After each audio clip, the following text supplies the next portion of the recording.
A história de hoje se inicia com um breve prólogo, mostrando um figurante extremamente feliz de chegar em uma cidade portuária e encontrar seus camaradas. Eles estão felizes pois irão se transformar em aventureiros. É explicado que esta é uma era de aventureiros que buscam grandes tesouros nos portais que apareceram. No quadro seguinte, um dos figurantes diz aos outros que eles precisam de um escravo isca, alguém que corra e chame a atenção dos monstros para que eles bolem um plano de ataque e até mesmo de fuga. Todos do grupo concordam e partem para comprar um escravo isca. Assim, é mostrado que eles escolheram 2 escravos para acompanhá-los.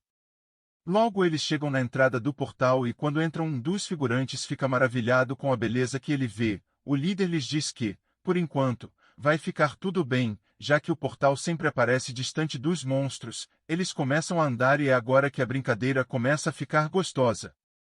A figurante desatenta é a primeira a ir de base, isto assusta o grupo que logo inicia ações para conter os monstros. O líder manda um deles prender os escravos em uma árvore para que eles possam fugir. Eles correm enquanto um dos escravos vai comer capim pela raiz. Quando os figurantes param de correr para um breve descanso, o líder briga com um deles para que ele se acalme. O figurante, Skin do seu barriga, quer ser otimista mas vira janta de monstros sem nem perceber. O líder vendo aquilo tenta atacar mas vira a sobremesa. Assim, sobra apenas o figurante chorão, que borrando as calças de medo, não consegue correr e é pego pelo monstro.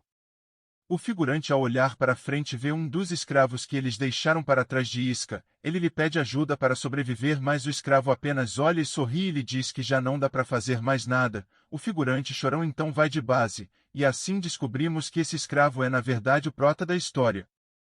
O capítulo posterior inicia com uma grande quantidade de monstros e um dragão indo atacar um grupo de aventureiros. Logo uma cremosa explica que todos na linha de frente caíram, e que agora sobrou apenas o prota para lutar. O prota então lhes diz para se prepararem para a última aventura de suas vidas.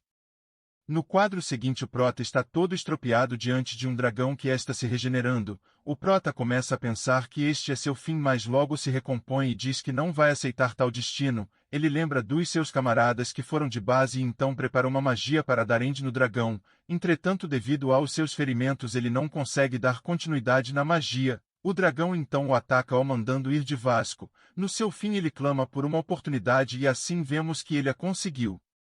O prota acorda no mercado de escravos e percebe que ele voltou no dia em que foi comprado pelo grupo de figurantes mostrado no prólogo. A página posterior o mostra recolhendo os itens dos aventureiros que foram de base. Ele pega um cajado e dentro da bota um anel. Logo ele percebe uma grande quantidade de monstros se aproximando e ele começa uma luta frenética para sobreviver. Ele usa magia de fogo em conjunto com o anel de telecinese, matando assim todos os monstros que o atacavam.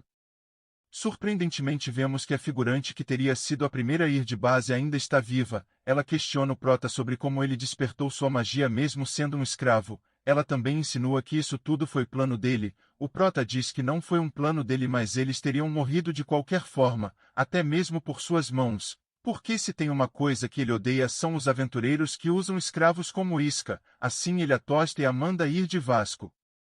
A página posterior mostra as pessoas surpresas. Um escravo isca voltou por conta própria. O prota então caminha até um edifício e diz que os dados estão lançados, que ele precisa ser ágil para não cometer os mesmos erros da vida anterior.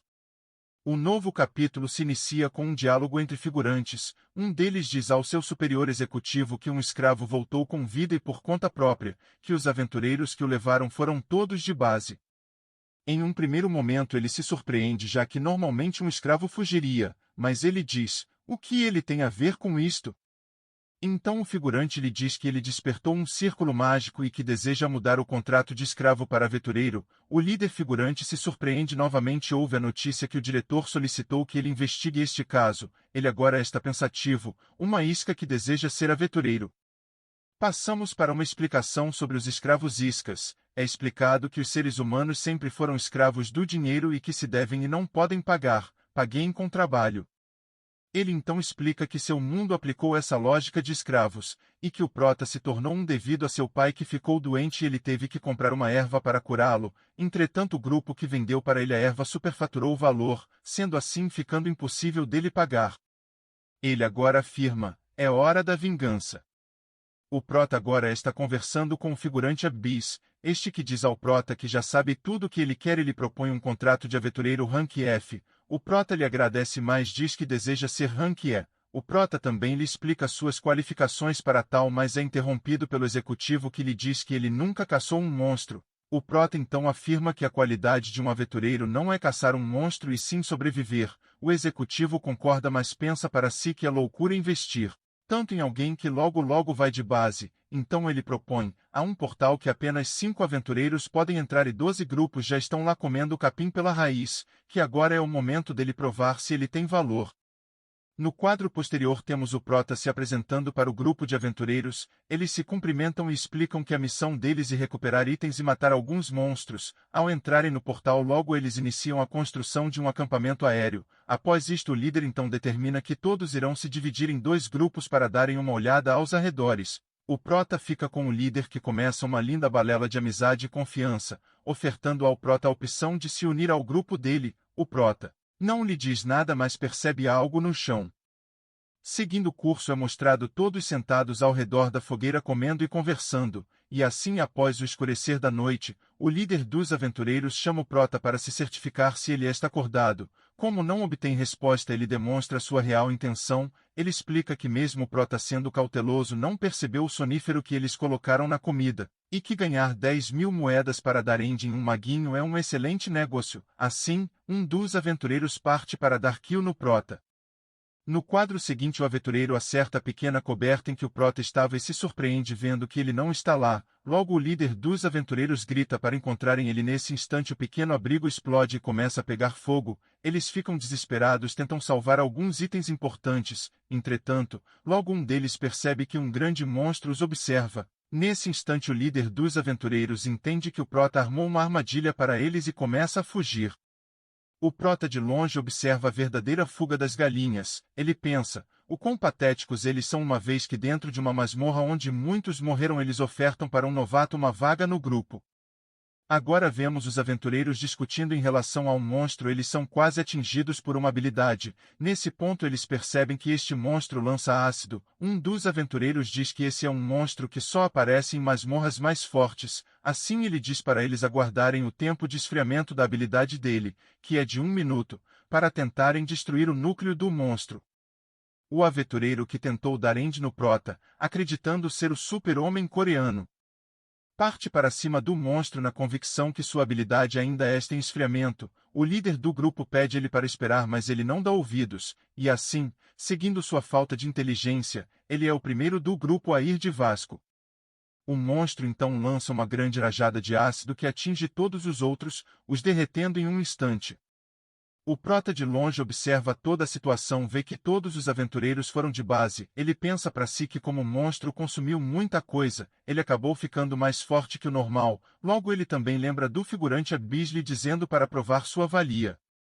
O Prota então lança uma flecha de fogo que não faz nada no monstro slime. O Prota sabe que vai precisar lançar mais 5 flechas naquele ponto para matar o monstro. Ele, usando uma corda, começa a lançar as magias e desviar das rajadas de ácido que o monstro lança nele, lançando flechas de fogo e as direcionando por telecinese. Logo o núcleo do monstro fica exposto.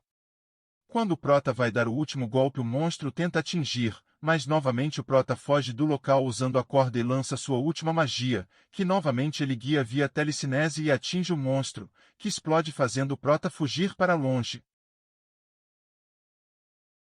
Aqui chegamos ao fim desse breve resumo. Seus viciados, curta e comentem para uma parte 2 ou para novos mangás.